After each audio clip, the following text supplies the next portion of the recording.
It was Christmas Eve at Fort Liberty, North Carolina, the air sharp enough to sting when I breathed.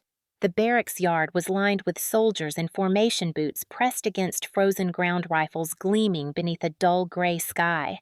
I stood in front of them, my dress uniform buttoned to the throat, my hands trembling though I kept them behind my back. My name is Sarah Hayes. I was 22 and still believed that discipline meant dignity until that morning proved me wrong. My stepfather, Master Sergeant Douglas Reeves, stepped forward with a folded sheet of paper in one hand and something far heavier in the other, a thick green training cord coiled like a snake. His voice carried across the yard. "Cadet Hayes, you have betrayed the Army. You have betrayed your country." I could hear my own pulse echo through the silence that followed. He said there had been a leak of classified drills and that my login credentials were found in the data. The soldiers around me shifted their weight, eyes fixed on the ground, afraid to breathe too loudly. I opened my mouth to speak, but his glare pinned me silent. He loved power more than truth, and this was his theater. I saw the flicker of pride in his face when the lieutenant from logistics nodded in approval.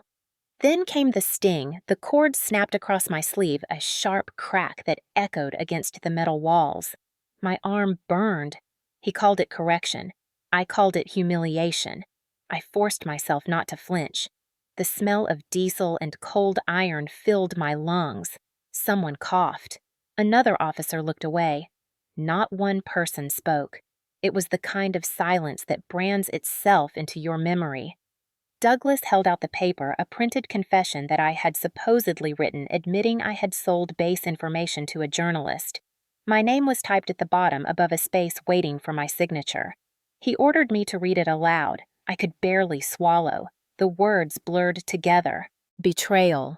Dishonor. Court-martial. I wanted to tear it apart, but my voice betrayed me with a whisper. I did not do this. He leaned close enough for me to smell the bitterness of coffee on his breath. "Say it louder," he barked. His spit struck my cheek. The soldiers in the first row looked up, their faces pale. Somewhere beyond the crowd, I saw Lieutenant Cole Ramirez standing near the gate. His jaw tightened. His eyes told me he wanted to stop it, but the ranks and the chain of command held him still. Douglas turned back to me. "You are a disgrace to the uniform," he said. "You think you can hide behind your dead father's name. You will confess here before the flag you dishonored." The words hit harder than the cord. My father had died in Iraq 14 years earlier. Douglas had worn his medals once at the wedding to my mother. That memory flashed through my mind, and for a moment I could not tell if I was shaking from cold or rage. My breath came out white in the winter air. He ordered me to kneel. I refused. His face reddened. Around us, the flag above the barracks snapped in the wind. The sound was deafening. He lifted the cord again, slower this time, letting every soldier see the gesture. I felt the impact across my shoulder. Pain radiated down my arm, but I stood straight. I heard gasps. Even the flag seemed to hold its breath. He lowered the cord and hissed, "Sign it now, or I will have you dragged before the commanding officer for immediate charges." I stared at the paper. Somewhere deep inside me, something shifted, not surrender, but calculation. I nodded slowly as if defeated. He smirked. I reached for the paper with steady hands. He thought he had won. What he did not know was that 3 nights before, I had installed a small camera inside his office vent. It had already recorded what I needed. The flash drive sat hidden in the inner pocket of my coat. I could feel the cold metal pressing against my ribs like a heartbeat. I signed the paper just to buy myself time. As I handed it back, I looked him straight in the eyes. I did not blink. For the first time that morning, he hesitated. Maybe he sensed something, the kind of stillness before a storm. He shoved the paper into his folder and announced to the formation that I would be processed for treason after the holiday. His voice cracked with triumph. Then he marched away, leaving me standing in front of the flagpole, bruised but unbroken. The soldiers were dismissed. The yard emptied until only I remained. The winter sun slid through the clouds, turning the snow on the field to silver. I could finally breathe. I touched the hidden USB and whispered to myself, "The truth is patient. It waits." My stepfather had no idea what was coming. If you have ever been accused of something you did not do, stay with me because what happened next shocked every soldier on base. My earliest memories were filled with the smell of starch and gun oil. My father, Captain Michael Hayes, believed that order was the backbone of love. When I was 5, he taught me how to polish his boots until my reflection stared back at me. He was the kind of man who spoke softly, but moved with precision, the kind of father who left folded notes in my lunchbox that said things like, "Make your bed before you change the world."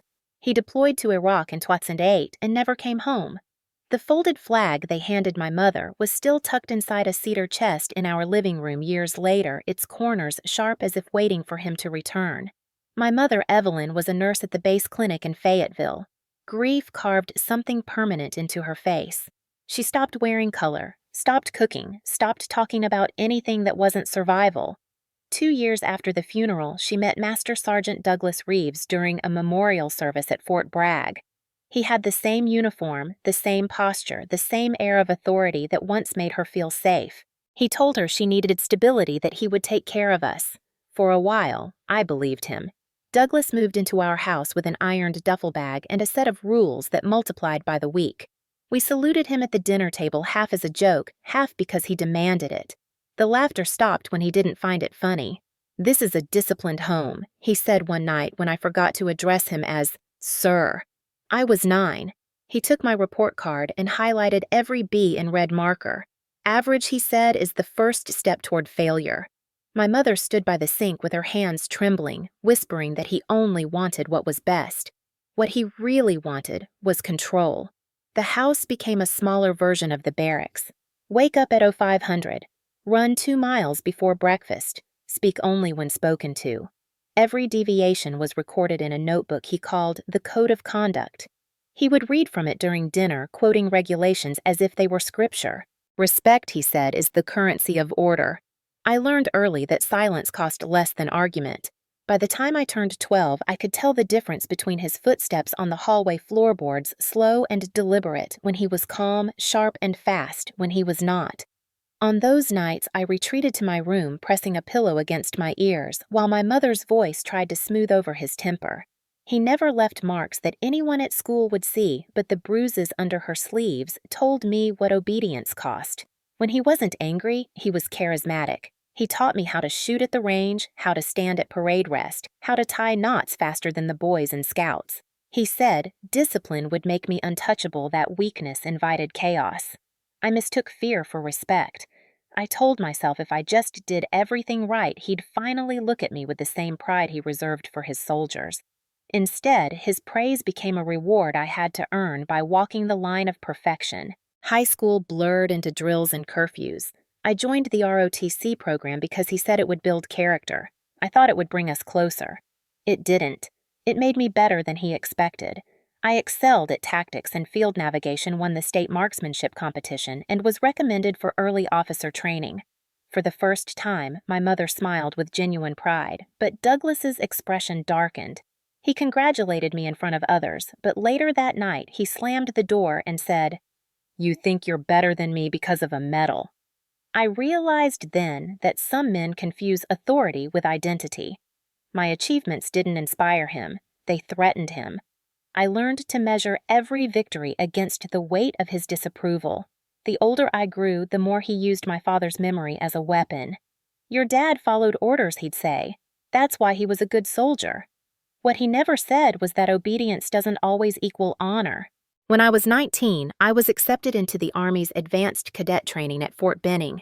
Douglas arranged a transfer for himself to Fort Liberty, claiming he wanted to support me. In truth, he wanted to watch me. He told everyone we were a family in uniform. At home, that meant total control. He inspected my uniform before every inspection. If a button wasn't aligned, he'd stand over me until I fixed it. My mother, caught between us, kept saying he was just proud, but pride doesn't sound like surveillance. It sounds like him checking my phone records, questioning who I talked to in the unit, lecturing me about loyalty. Loyalty to him meant silence. The year 2022 began with my name appearing on the nomination list for the Medal for Exemplary Conduct. I had scored highest in both ethics and performance. General Holland himself was set to present the award at the Christmas ceremony. Douglas should have been proud, but instead, he called it flattery from officers who don't know real combat. He started visiting my quarters unannounced, looking for reasons to criticize. "You walk like a civilian," he snapped one morning as I left for drills. "You salute like you're apologizing." Every word was a cut designed to make me smaller. When he couldn't break my performance, he tried to break my confidence. He'd say, "Don't forget, this army raised you because I trained you." I stopped arguing because nothing I said would rewrite the truth in his mind. I focused on the mission, on discipline, on earning respect the right way. My roommate, Lieutenant Cole Ramirez, noticed how I flinched whenever Douglas entered a room. He once said, "You move like you're waiting for an explosion." I laughed it off, but inside he was right. The tension at home grew thicker. My mother avoided eye contact at dinner. Douglas lectured us on loyalty, always beginning with, "In this family, the chain of command matters." When I corrected him that families weren't commands, his hand hit the table so hard the plates jumped. "You don't correct your superior," he said quietly, almost like a prayer. After that, the house went silent for days. The silence was worse than shouting. By autumn, I started noticing missing pages from my training manuals and strange logins on my base account. When I asked Douglas, he laughed. "You need to protect your data better," he said. I didn't understand then that he was laying the groundwork for something much darker. At that time, all I knew was that every ounce of my effort to earn his respect made him colder. What began as admiration had become a competition I never agreed to join. My mother once whispered that Douglas's first wife had left because she couldn't live under inspection anymore. "He's not cruel," she said. "He just doesn't know where the uniform ends and the man begins." But cruelty doesn't always come from hatred. Sometimes it comes from people who think they're saving you. That winter, when I received official notice of the promotion ceremony scheduled for December 2022, Douglas stood in the doorway of the kitchen holding the letter in his hand. He smiled, but it was the kind of smile that hides resentment behind pride. "You'll represent the family," he said. "Remember who you owe this to." I nodded, though something inside me tightened. I had spent my whole life trying to earn his approval, but I was beginning to see that it was never about me at all. It was about control, about keeping his authority unchallenged. I looked at the folded flag in the cedar chest that night and realized my father's version of discipline had been built on respect, not fear. Douglas's version was built on domination. That difference would soon tear our family apart. It was early March 2022 when the first message hit every inbox on base. The subject line read, "Data breach, immediate review required." At first, I thought it was a routine cybersecurity drill, the kind that came once every quarter to remind us that even soldiers could make digital mistakes. But by midday, the mood in the barracks changed. Phones stopped buzzing, doors closed, and officers spoke in low voices outside the command office. The rumor was that a local Fayetteville journalist had published fragments of restricted training protocols, details only someone on base could have accessed. At Fort Liberty, where discipline was currency, the word leak was enough to freeze the air. That night, the CID officers arrived in unmarked vehicles. Their presence alone meant it was serious. They moved like surgeons, quiet, efficient, collecting devices, running trace scans on workstations. When they reached my section, I handed over my issued laptop without hesitation. I had nothing to hide, or at least I thought I didn't. 2 days later, I was summoned to headquarters for questioning. The CID investigator, Agent Brooks, had a calm, professional voice. He asked me to confirm my name, my clearance level, and whether I had shared any training material outside the secured network. I said no. Then he turned his screen toward me. On it was a document stamped "Confidential for internal use." Only logged under my username sent to an external email address. My stomach dropped. The timestamp read 02:07 a.m. I was asleep in my barracks at that hour. I told him so. He nodded, expression unreadable. "Your password could have been compromised," he said. "We're checking access points." When I left his office, I felt like everyone's eyes followed me down the hallway. Later that evening, Douglas was waiting outside my quarters. His uniform looked sharper than usual, pressed within an inch of perfection. He didn't knock. He just opened the door and stepped in. "I heard about the leak," he said, tone-heavy with something that felt rehearsed. "They're saying it came from your account." I blinked. "They're saying that because someone used my login." He crossed his arms. "Then you've been careless." The way he said it wasn't concern, it was accusation wrapped in authority. "I can help you." he added, lowering his voice. "But you need to be honest with me. Did you send anything to anyone? Maybe by mistake." His words slid in like bait. "No," I said. "You have to believe me." He smiled faintly. "Belief is earned, Cadet." He used that title like a leash. The next morning, whispers spread faster than the wind sweeping the yard. Soldiers turned silent when I entered the mess hall. My roommate Cole tried to dismiss it. "They're just scared of CID," he said, but fear had a direction and it pointed straight at me. Every look felt like judgment. Every conversation stopped when I walked by. A week later, during an evening debrief, Douglas mentioned my name while addressing his unit. "Some of us need to remember loyalty isn't optional," he said loudly, eyes flicking toward me. "Loose discipline leads to betrayal." The sentence wasn't about me, but everyone knew it was. He had planted the seed. At home, his performance changed. In front of my mother, he played the protector. "Don't worry, sweetheart," he told her. "We'll clear her name." Behind closed doors, the tone shifted. "You embarrassed me," he said one night, pacing the living room. "Do you know what it looks like for a sergeant's stepdaughter to be under investigation? It's disgraceful." I tried to reason with him. "Douglas, they're still investigating." "It wasn't me." His answer was a long, cold stare. "Then who was it?" he asked softly, dangerously. "You're the one with access. You're the one who spends hours alone in the communications room. Maybe you got careless." It wasn't a question. It was an accusation dressed as guidance. My mother stood in the doorway, eyes glassy, too afraid to interrupt. The next day, I checked my workstation logs again. I wasn't allowed administrative clearance, but years in the ROTC had taught me to look deeper. There were access entries from a terminal inside the operations office Douglas's office made in the early hours when I was off duty. The data trail led to encrypted uploads. The files were identical to the ones CID claimed were leaked. My pulse hammered. I copied the metadata onto a blank USB drive, naming it innocuously as Training Metrics Backup. I knew if I told anyone, especially CID, without proof, they'd think I was trying to deflect blame. Douglas had seniority rank and the trust of every commanding officer. I was just a cadet still proving my worth. For days, I moved carefully, pretending nothing had changed. But small things gave him away. His sudden late-night trips to the base. The way he locked his office drawers when I entered. The smell of cigarette smoke on his uniform, though he didn't smoke around us. He was covering tracks I had already found. Cole noticed my exhaustion. "You're running on fumes," he said one morning during drills. "You should talk to someone." I smiled weakly. "I'm fine." He looked unconvinced. "You don't look fine." That night I couldn't sleep. The hum of the heater sounded like static. I replayed every conversation, every moment he'd mentioned loyalty. It all fit together now, the perfect soldier hiding his imperfections behind mine. The next week, CID returned for follow-up questioning.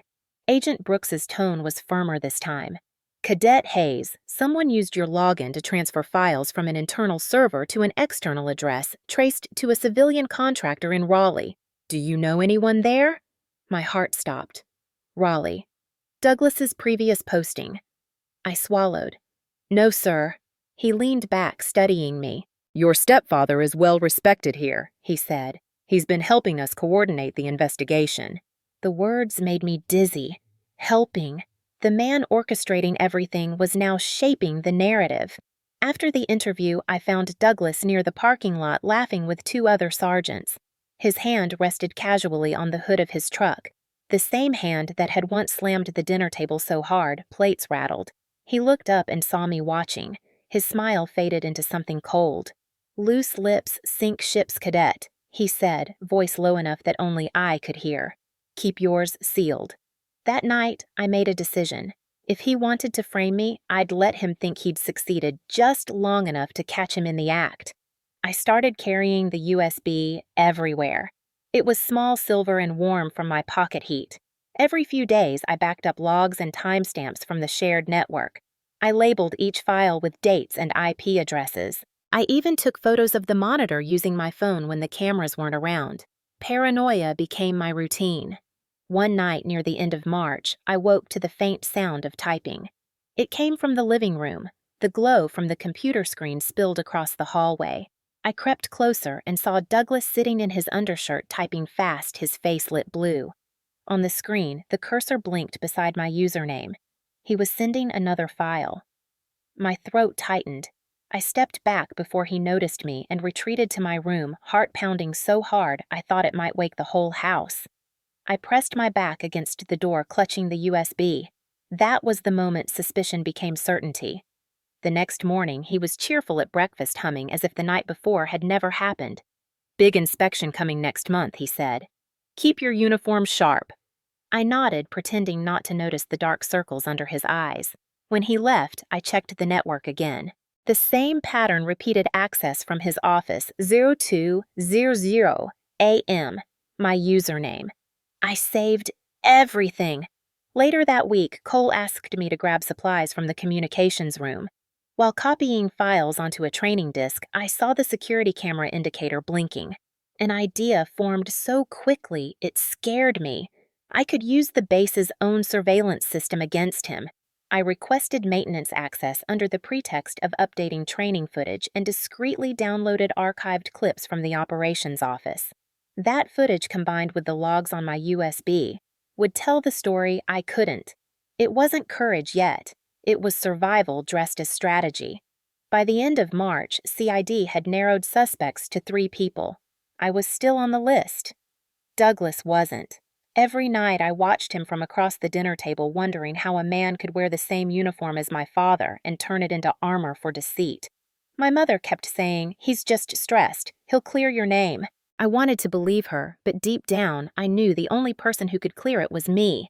The truth was now a hidden operation of its own, and the mission was simple. Gather enough evidence before he destroyed my life completely. The more I uncovered, the more dangerous the silence became. But I stayed quiet, smiling when he spoke, saluting when required, pretending to be the obedient daughter. Inside, the fear was building like pressure in a sealed room. I had the proof in my pocket. I just didn't know how to survive long enough to use it. Life inside base housing had always been strict, but after the investigation began, it became a quarantine of suspicion. Douglas changed the door code and said it was for our safety, though I knew it was to control who came and went. Every night he checked that my lights were off by 2200 hours. If he saw a sliver of glow under the door, he would knock twice and wait for me to answer, "All secure, sir." It was no longer a home. It was a barracks disguised as one. My phone was the next casualty. He said that while I was under review, all communications had to be monitored. He demanded the passcode and scrolled through every message while I sat there pretending it didn't humiliate me. He deleted half my contacts, keeping only the numbers he approved.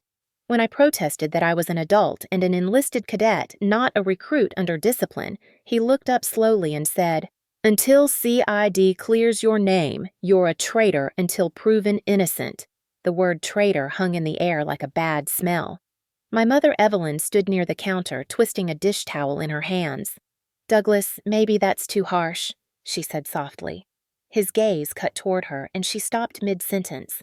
Later, when he left for duty, she whispered, "Please don't make this worse. He's under pressure. If the Army thinks he can't control his household, it'll ruin his career." I wanted to ask whose career she cared about, his or mine, but the tremor in her voice silenced me. Fear lived in every corner of that house, moving from room to room like a shadow we couldn't chase away. I began keeping my journal locked inside a duffel bag along with the USB. Each entry was short and coded. March 28th. He checked again. 02:04 AM. Same terminal. Writing it down helped me remember who I was beneath the uniform he tried to own. During the day, I found refuge in routine. Morning formation drills, logistics paperwork, anything that kept me outside those walls. Lieutenant Cole Ramirez became my quiet ally. We shared shifts in the communications wing, and he was the only one who spoke to me without hesitation. "You can't keep carrying this alone," he said one afternoon as we calibrated signal equipment. "If he's setting you up, you need proof that can't be dismissed." I hesitated. "Proof gets people hurt.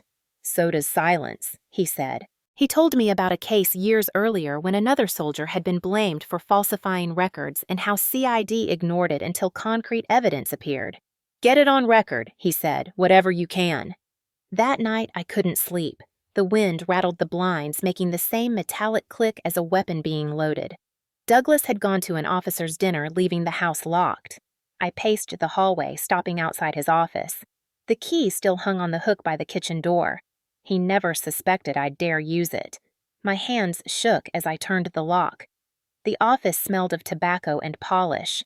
On the desk sat his military laptop, the same one that had accessed the files under my login. The screen was dark, but the standby light blinked like a tiny heartbeat. I didn't dare power it on. That would trigger alerts. Instead, I looked around the room for another way to catch him. The ceiling vent above the desk caught my attention, a small grill easy to remove. My pulse quickened. I remembered the maintenance camera Cole once showed me, small enough to fit in a pocket. I still had one from a training exercise. I could mount it there, aimed directly at the keyboard. The idea terrified me, yet it felt inevitable. The truth would never clear itself. I had to trap it. I fetched the camera from my backpack, climbed onto the chair, and unscrewed the vent cover. My hands trembled so violently I nearly dropped the device. I whispered to steady myself, counting breaths. 1, 2, 3. The tiny lens glinted back at me like an eye ready to witness. I set it to motion detection, recorded a brief test clip, and replaced the cover. When I stepped down, sweat had dampened my collar despite the cold. Before leaving, I took photos of the desk and the room from different angles, memorizing every detail in case he moved something later. He returned after midnight. I lay still, pretending to sleep, listening to the pattern of his footsteps. He paused outside my door longer than usual, then walked away. The next morning, the routine inspection began again. "Phone," he said. I handed it over face blank. "Any messages from your friend Lieutenant Ramirez?" he asked. "He's my superior, not my friend." He smirked. "You should be careful. Men like him only protect women when they want something in return." I bit my tongue so hard it tasted of metal. He tossed the phone back and left. When I checked it later, half my photos were gone. I kept the duplicates on the USB hidden inside a false battery pack. Days blended together. Each evening he grew more paranoid, pacing the living room, muttering about leaks and inspections. Sometimes he'd stare out the window for minutes, whispering, "They're watching us." His fear didn't make me feel safer. It made me realize he was unraveling. He began to test my loyalty with small cruelties, unplugging my alarm clock to see if I'd be late, switching my duty schedule without notice, waiting for me to fail. When I adapted too quickly, his temper simmered hotter. "You think you're clever," he'd say, "but clever doesn't outrank experience." My mother shrank into silence. She cooked precisely measured dinners, listened without speaking, flinched when he dropped his keys too loudly. Once after he left, I found her sitting in the bathroom with the faucet running, crying so softly it sounded like rain. "You should transfer," I whispered. "We can both leave." She shook her head. "He'd find us. You don't understand how the army closes ranks. They protect their own." I wanted to tell her that I wasn't his own, that I was the proof he didn't deserve protection, but the fear in her eyes stopped me. In late April, CID announced that the investigation was expanding. Everyone was required to re-authenticate their credentials. Douglas treated it like an opportunity to showcase authority. "See, he told my mother, this is why discipline matters." If Sarah had followed procedure, none of this would have happened. He made me reset my password while he watched, then demanded I print the confirmation page for his records. I realized he wanted a paper trail, linking me to every step. The trap was tightening. Cole noticed the bruised exhaustion under my eyes. "You look like you're marching through mud," he said. I gave him a half smile. "I'm still moving." He lowered his voice. "You should get that footage off-site. If he finds the camera, you're finished." We agreed that once I gathered enough, I'd pass it to him discreetly for safekeeping. It was the first time in months I felt a flicker of control. The following week, the footage began to accumulate. At first, it showed only harmless activity: Douglas typing reports, adjusting the blinds, drinking coffee. But on May 3rd, at 01:58 a.m., the camera caught him logging into the network using my credentials. The file transfers appeared on screen like ghosts. I watched the playback 3 times, each loop tightening the knot in my stomach. Proof. Real, undeniable proof. I copied the clip onto the USB and hid it beneath the lining of my boot. Every step after that carried the weight of evidence. Yet with proof came greater danger. Douglas grew suspicious of my calm. "You're quiet," he said one night while checking my phone again. "Maybe too quiet." I shrugged. "I'm tired." "You should be," he replied. "Guilt is heavy." His words were almost playful, but the gleam in his eyes wasn't. I understood then that he enjoyed this, the control, the fear, the performance of righteousness. That weekend, during a family barbecue with neighboring officers, he turned the act into spectacle. "Kids these days don't understand loyalty," he announced, glass raised. "They think rules are optional." Laughter followed, polite and uneasy. I stood there smiling, because that was safer than truth. When the guests left, he cornered me near the kitchen. "Don't embarrass me again," he hissed. My mother started to intervene, but froze when he glared at her. After he went to bed, she whispered, "Please, just wait it out. The army will clear you." I looked at her and realized she still believed the system would save us. I knew better. The system was built to protect him. The longer I stayed, the more I felt like a ghost in my own life. Sleep came in fragments. I kept hearing the word traitor echo through my dreams. In one, I stood on the parade ground again, the flag snapping overhead. Douglas's voice shouting my name. I woke with my fists clenched around the USB. By mid-May, CID began closing the investigation. Douglas bragged that the results would restore the family name. I watched him polish his medals at the dining table, humming. That same night, the camera caught him transferring one final file. His face looked strained, sweat shining on his forehead. The timestamp matched the data CID later cited as the final breach. He didn't even know he was recording his own downfall. The next morning, I felt the shift. The dread that had lived inside me for months began to change shape. It wasn't fear anymore. It was anticipation. The truth was no longer hiding. It was gathering momentum, waiting for the right moment to break free. Still, I kept playing the obedient daughter. I saluted him when required, called him sir, kept my eyes lowered. He thought control was victory. I knew now it was blindness. One evening, near the end of the month, I sat outside under the weak light of the porch. The bass loudspeaker played taps in the distance, the melody drifting across the quiet housing rows. My mother came out and sat beside me. She looked older than I remembered, her hands thin and restless. "I used to think order meant safety," she said softly. "Now I think it just hides fear." I nodded. For the first time, she reached over and squeezed my hand. Neither of us spoke again. The silence felt less like surrender and more like understanding. Inside, the camera kept recording. The evidence was growing line by line, frame by frame, ready for the day when fear would finally lose its command. The sky over Fort Liberty was the color of pewter that morning, heavy and cold, as if the clouds themselves were bracing for what was about to happen. It was the last inspection before Christmas Eve, December 2022, and everyone was desperate to finish quickly to go home to escape the monotony of drills and orders. I had pressed my uniform 3 times that morning, every button-aligned, boots polished to a mirror. I was ready for a routine check, not a public execution. The parade yard smelled of diesel and frost. Our platoon lined up in rows of 10, while Master Sergeant Reeves, my stepfather, stalked the formation with a clipboard in one hand and a manila folder in the other. I avoided his eyes, focusing on the rhythm of my breath, the click of boots, the metallic whisper of the flagpole rope in the wind. Then his voice cut through the air like a blade. "Cadet Hayes, step forward." My chest tightened. Every head turned. I stepped out of formation, the gravel crunching beneath my soles. "Yes, sir," I said, my voice steady, though my pulse raced.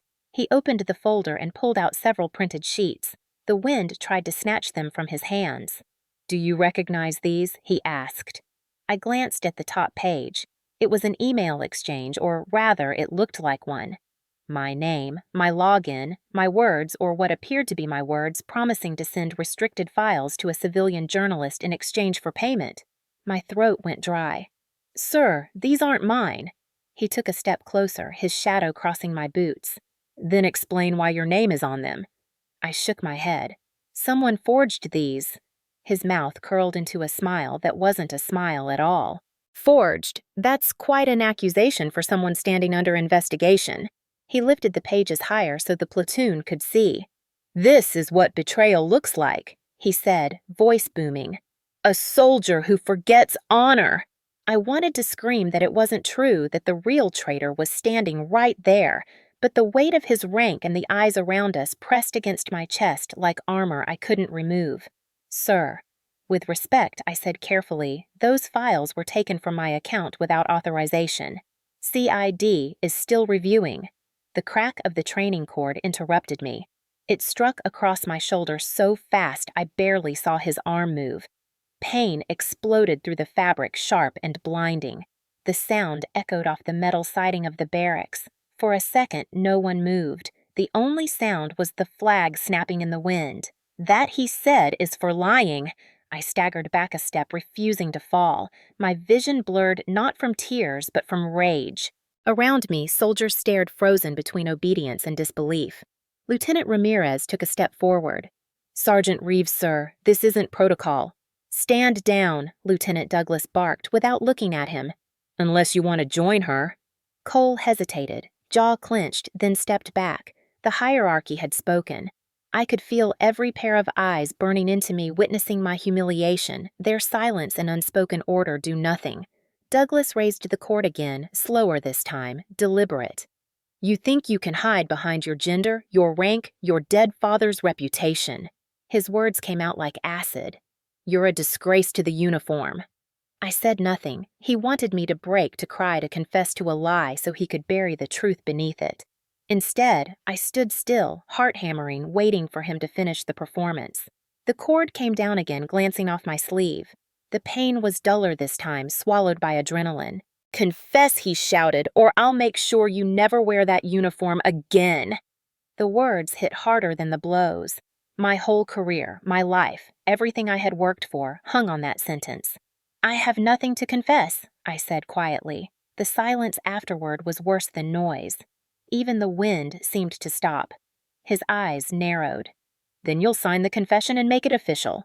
He pulled a folded paper from his pocket, the same one I had seen months earlier in the yard, the one he had forced me to read. He thrust it toward me with a pen. "Sign it. Cadet." My hand twitched at my side. Behind him, Cole's gaze met mine. He shook his head ever so slightly, a silent plea not to give in. But I wasn't thinking about surrender. I was thinking about the USB hidden in my locker, about the footage quietly recording in his office even now. If I resisted here, he would escalate. If I played along, I could survive long enough to expose him. I reached for the paper, my fingers steady despite the tremor in my stomach. The air felt electric, every breath sharp. I scanned the words, each one a lie. I imagined them burning. "Say it aloud," he ordered. "Say you leaked the files." My voice caught, then steadied. "I admit." I paused just long enough to see triumph flicker in his eyes. "Nothing I finished." The whisper was almost lost to the wind, but he heard it. His face darkened, the veins at his temple pulsing. "Don't test me," he hissed. The cord twitched in his hand again, but this time he stopped himself. Too many witnesses. He needed to appear controlled. He leaned close enough that only I could hear him. "You think that little boyfriend of yours will save you?" I kept my gaze forward. "No, sir," I said. "The truth will." His eyes narrowed to slits. "The truth is whatever I say it is." He turned to the platoon, announcing that the incident would be documented as insubordination and that I would be processed for formal charges after the holidays. Then, in a lower tone, meant only for me, he added, "I hope you enjoy your last Christmas in uniform." He walked away, leaving me standing in the center of the yard. The other soldiers broke formation, uncertain whether to offer sympathy or distance. Cole lingered, but when I met his eyes, he looked down and followed the others. The pain in my shoulder pulsed with my heartbeat, each throb reminding me that this wasn't just an attack, it was a warning. I picked up the paper from the ground where it had fallen and folded it neatly, slipping it into my pocket. I wasn't sure why at first, but later I realized it was instinct to keep the evidence of his cruelty in my own hands. I stayed there long after everyone had gone, watching the flag ripple against the sky. The world looked the same, but something fundamental had shifted. The fear that had ruled me for years was slowly turning into something else. Resolve. I touched the bruise forming beneath my sleeve, a reminder of how far he'd go to protect his lie. The humiliation burned, but beneath it was clarity. He had just given me the moment I needed, the moment that would make his downfall undeniable. When I returned to my quarters, the hallway lights flickered with the dull buzz of old fluorescent bulbs. I locked the door behind me, peeled off the jacket, and looked at the faint red line across my arm. It wasn't deep, but it felt like a brand. I opened the locker and stared at the small metal USB resting inside a folded handkerchief. It caught the light, gleaming like a secret, whispering back at me, not yet, but soon. I sat at the edge of the bed, replaying the scene in my head. Every word, every movement, every face. The shock, the silence, the humiliation, it was all part of the record I would one day make public. I wasn't ready to fight him yet, but I had already stopped losing. Outside, carols played faintly from a nearby barracks, soldiers laughing about holiday plans. The sound felt foreign, a world I no longer belonged to. When I closed my eyes, I could still hear his voice. Confess, or you'll never wear that uniform again. But in that echo, I also heard my own thought rising to meet it. You've already lost yours. The night stretched long and sleepless. Every creak of the walls felt like footsteps, every gust of wind like a breath behind my ear. I waited for dawn, gripping the USB, until my knuckles turned white. I didn't pray. I didn't cry. I planned. He thought fear would silence me, but fear had only sharpened the edge of my resolve. I whispered into the dark, not to him, but to myself. You want loyalty, I said. You'll get the truth instead. The next day, my name appeared on the notice board, disciplinary review pending. The soldiers avoided my gaze. Cole passed me in this corridor, slipping a folded note into my hand when no one looked. Stay calm. I believe you. I read it 3 times, each word anchoring me. I knew the investigation would resume after Christmas, that he would use the holiday lull to solidify his story. But I also knew he didn't realize the camera was still watching, recording every move in that office. The proof was growing, waiting for its moment to surface. Sometimes justice doesn't arrive like thunder. It builds quietly, file by file, heartbeat by heartbeat, until even silence can't contain it. That night, I burned the forged emails in the metal waste bin behind the barracks, watching the paper curl into ash. The firelight flickered against my face, reflected in the window, where my reflection stared back. No longer the girl waiting for permission, but the soldier waiting for her moment. If you had been standing there watching the flames, maybe you would have asked why I didn't run, why I didn't fight back sooner. But the truth is, survival isn't always loud. Sometimes it's a whisper that says, wait. Would you have signed a lie to survive? Tell me what you'd do in my boots. The night after the parade yard incident felt like living inside a vacuum, every sound muffled, every thought amplified. The bruise across my shoulder throbbed beneath my uniform, but it was the humiliation that burned hotter. I stared at the ceiling of my barracks room while the bass quieted around me. Somewhere in the distance, the flag ropes clinked against the pole, a lonely metallic rhythm that always played before dawn. That night, I realized I couldn't wait anymore. Evidence meant nothing if it stayed hidden. Douglas had taken enough my peace, my dignity, my father's name, and now he was preparing to take my future too. It was time to finish what I started. I pulled on my cold weather jacket and laced my boots without turning on the light. The halls were empty except for the faint hum of the heating vents. Outside, the sky was black glass, the air slicing cold against my face. I crossed the courtyard toward the communications wing, my breath clouding in front of me. Inside, the security lights glowed dim blue, just enough to navigate by memory. I had access after hours through my logistics clearance. My hands barely trembled as I keyed in the code. The lock clicked open, a small, satisfying sound of control returning to me. The room smelled of metal and ozone. Rows of servers blinked quietly like sleeping eyes. I walked straight to the secured workstation, connected my storage drive, and accessed the hidden directory where I had stored the earlier camera footage. My reflection stared back from the dark monitor before it flickered to life. The timestamp read 01:57 a.m., December 20th, 2022. I pressed play. The footage began with static, then focused on the familiar image of Douglas sitting at his desk, the same office where I had once been scolded for leaving a fingerprint on the frame of his service photo. He was still wearing his fatigues, though the clock behind him showed well past midnight. He opened a secure chat window, one I recognized as the encrypted contractor network used only by external vendors during authorized drills. He typed quickly, shoulders tense. The message thread appeared clear on screen, payment confirmed. Files transferring now. The reply came seconds later from an anonymous handle. Good. After this, disappear for a while. My stomach tightened. I watched as Douglas inserted a flash drive, selected the restricted folder titled Training Protocols Fort Liberty Simulation Set C, and dragged it into the upload window. The progress bar filled slowly. Then after a moment's pause, he reached for a small envelope on the desk and removed several folded bills cash. He counted them, then placed them into his uniform pocket. When the transfer completed, he deleted the chat history, shut the laptop, and leaned back, rubbing his temples. His lips moved as if whispering to himself. The recording caught the faint words, just audible. They'll never trace it. She'll take the fall. I froze. The air left my lungs.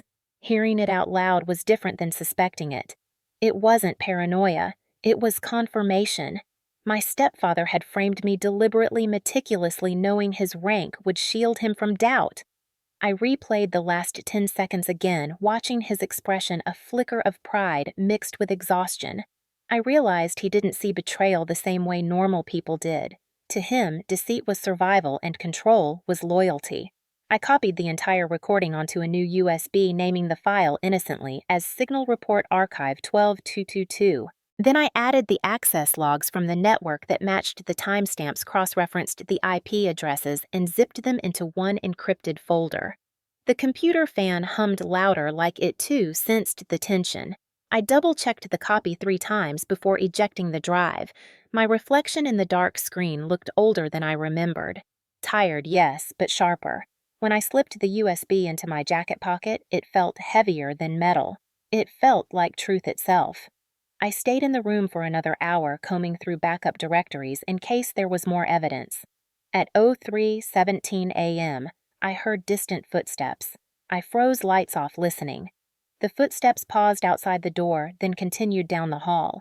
My heart pounded so hard I thought it would echo.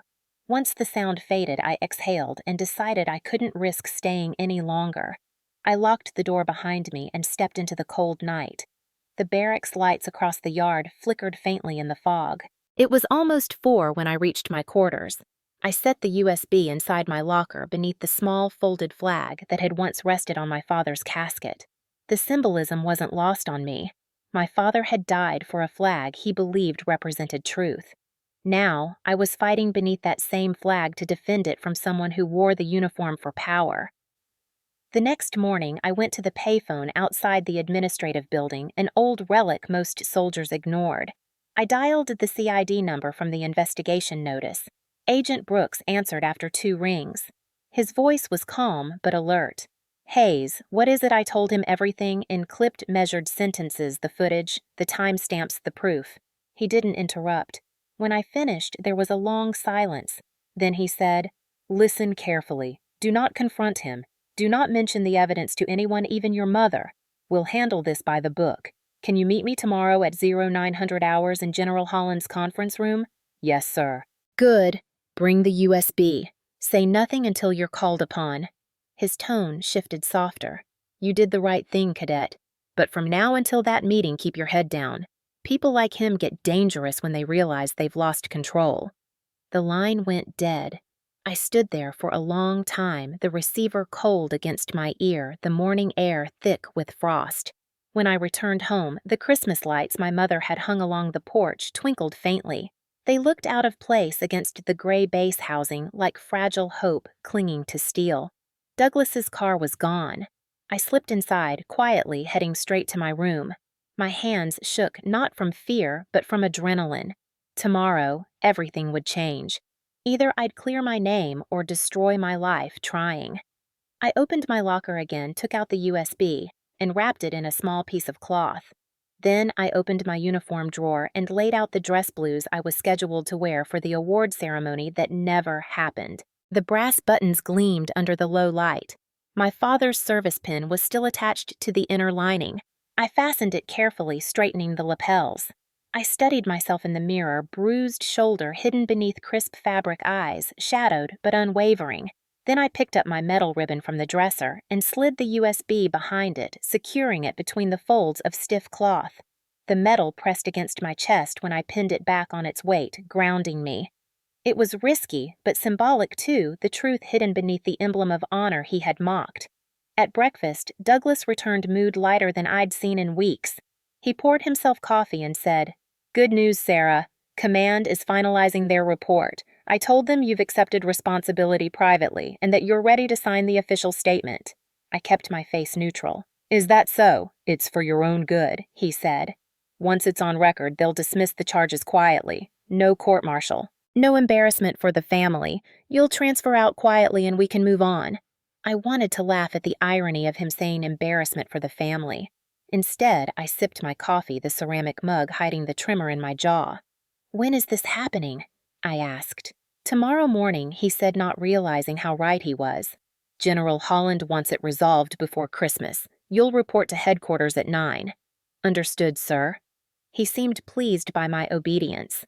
"That's my girl," he said, patting my shoulder, the same one he had struck days earlier. The touch sent a shiver through me, but I didn't pull away. I had one more night to endure. That evening, I sat alone on the porch as the sun fell behind the barracks. The world glowed in that strange, peaceful light just before darkness. Soldiers walked by carrying gifts, laughing, their voices carrying on the cold air. Somewhere, a speaker played faint carols. The normalcy of it all felt surreal. Inside, my mother decorated the small tree, her hands moving mechanically. She asked if I wanted to help, and I said maybe later. She didn't press. Around midnight, I polished my shoes until I could see my reflection, packed the folded confession paper he had forced on me earlier into my inner pocket, and placed my father's dog tag around my neck. The metal felt cool against my skin. I tied my hair neatly into a bun, aligning each strand the way Douglas had taught me years ago when he said perfection was respect. I realized now he had twisted that lesson into control, but I claimed it back for myself. This time, perfection was defiance. Sleep didn't come. I lay awake watching the light shift from black to gray. At 05:30, I stood dressed and looked once more at the small folded flag in the locker. "For you, Dad," I whispered. The bass bugle sounded reveille in the distance. It was time. I slipped the jacket over my shoulders, adjusted the metal, feeling the hard shape of the USB beneath it. I checked the clock, 06:42. 3 hours until the meeting. 3 hours until I stopped being afraid. When I stepped outside, the wind hit sharp and cold, carrying the faint smell of rain. The horizon glowed pale with dawn. Soldiers crossed the yard, saluting, unaware that one of their own carried a truth that would shatter everything by midday. I squared my shoulders and walked toward headquarters, each step heavy with resolve. My stepfather's world was about to collapse, and he didn't even know it yet. The morning of December 26, 2022, began like any other winter day at Fort Liberty Gray. Sky, wet air, and the faint smell of coffee and gun oil hanging inside headquarters. But beneath that surface stillness, something electric pulsed through the walls. Soldiers moved quickly, eyes avoiding mine as I passed. The news of the formal CID hearing had already circulated across the base. To them, I was either the cadet who had betrayed her country or the one foolish enough to challenge a decorated sergeant. Either way, no one wanted to stand too close. I walked down the polished hallway toward the conference room, my dress uniform pressed crisp against my bruised shoulder. Each step echoed like a countdown. The USB hidden beneath my metal ribbon pressed against my chest with the reassuring weight of truth. When I reached the door, 2 military police officers stood guard. One checked my name on the list. "Cadet Hayes," he said flatly. "You're up next." The other opened the door, and I stepped inside. The room was colder than I expected, all metal and fluorescence. At the far end sat General Holland, his presence quiet but commanding. To his right were two CID agents, including Brooks, who met my eyes briefly before nodding once, a silent reassurance. On the left side of the table sat my stepfather, Master Sergeant Douglas Reeves, immaculate as ever. His ribbons gleamed. His expression was a mask of calm superiority. Beside him, my mother sat rigid, pale hands clenched in her lap. I hadn't known she'd been summoned. For a moment, my breath caught. Douglas glanced at me, and the faintest smirk crossed his lips. The kind that said, "You're already beaten." General Holland's voice broke the silence. "This hearing is to address the allegations of unauthorized transfer of restricted materials from Fort Liberty's training division. We will begin with statements from the parties involved. Sergeant Reeves, you may proceed." Douglas rose, posture-perfect voice steady as marble.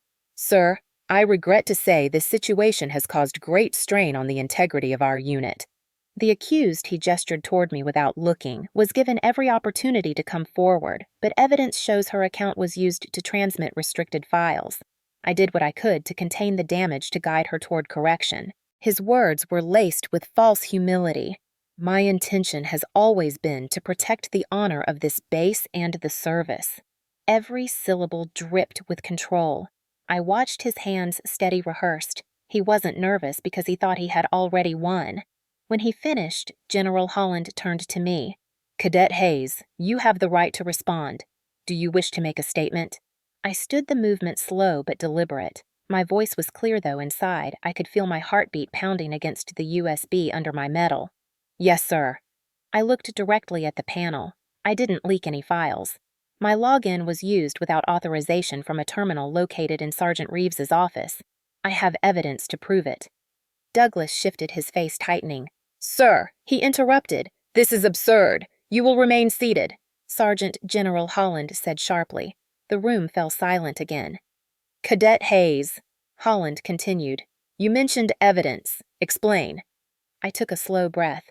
"With permission, sir, I'd like to present supplementary footage from the night of December 20th recorded via base maintenance camera authorization."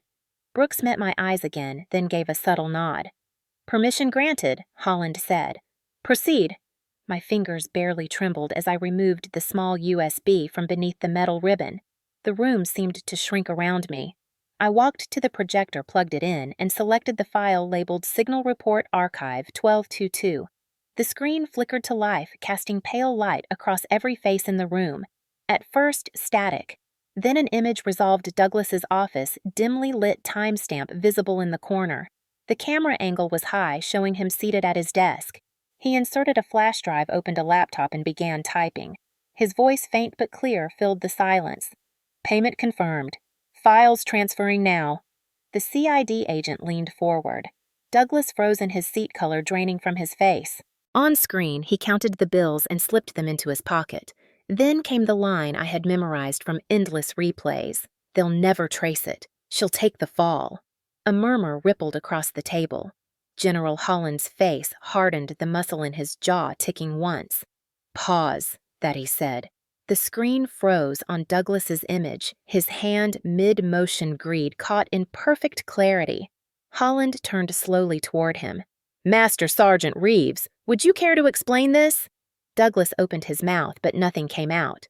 The silence stretched. My mother's hand flew to her mouth, eyes wide. "Douglas," she whispered. "This is a setup," he finally spat. "She manipulated that footage. She's been unstable for months." Holland cut him off. "The security logs attached to this file match the encrypted access timestamps in our CID database. This isn't manipulation. This is evidence." My throat tightened, but I stood straighter. "I didn't betray my country," I said quietly, every word clear as glass. He did. The room went completely still. Even the hum of the fluorescent lights seemed to disappear. For a moment, all I could hear was the pounding of my own pulse. Douglas's chair scraped back violently as he stood. "You ungrateful little—" The EMPs moved instantly, stepping between us as he lunged forward. One hand reached toward me, fingers curled in rage, but they caught him mid-motion. "That's enough!" Sergeant 1 barked. He struggled for a moment before realizing resistance would only tighten the noose. His face flushed deep red, sweat beading at his temple. "You think you've won?" he hissed. "You'll destroy this family for what?" "To make me the villain." I met his eyes, my voice low. "You did that yourself." Holland stood, his tone sharp and final. "Master Sergeant Douglas Reeves, you are hereby relieved of duty pending immediate arrest under suspicion of espionage, falsification of federal records, and assault on a subordinate officer." He turned to the MPs. "Escort him out." The sound of his name, once synonymous with authority, now rang hollow. Douglas tried to speak again, but the MPs gripped his arms and began leading him toward the door. As they passed me, he stopped struggling and looked back. His voice dropped to a bitter whisper only I could hear. "You'll regret this." I held his gaze. "I already did," I said. He didn't respond. The door closed behind him, and the silence that followed felt almost holy. For the first time in years, the air didn't feel like it belonged to him. It belonged to me. My mother sat motionless, tears tracking silently down her cheeks. She didn't look at me at first. Her hands trembled. "Sarah," she said softly, "I didn't know." I believed her. Fear can make people blind. I know I said. "But it's over now." General Holland exhaled, rubbing his forehead. "Cadet Hayes, he said you showed remarkable restraint. CID will verify this evidence and formalize your clearance. For now, consider yourself under protective supervision until the investigation concludes." I knotted my throat too tight to answer. The meeting adjourned soon after. People filed out silently, their expressions dazed, the weight of what they'd witnessed settling in. Brooks lingered a moment longer, collecting the USB. "We'll keep this secured," he said. "You did good, Cadet. You didn't just clear yourself, you probably saved a lot of careers." When the room finally emptied, I stayed behind, staring at the now dark screen. My reflection looked back at me, tired, bruised, but free.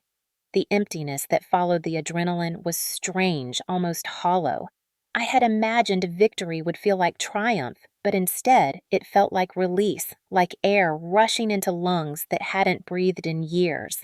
Outside, the winter sun had finally broken through the clouds. Light streamed through the window, glinting off the metals still pinned to my chest.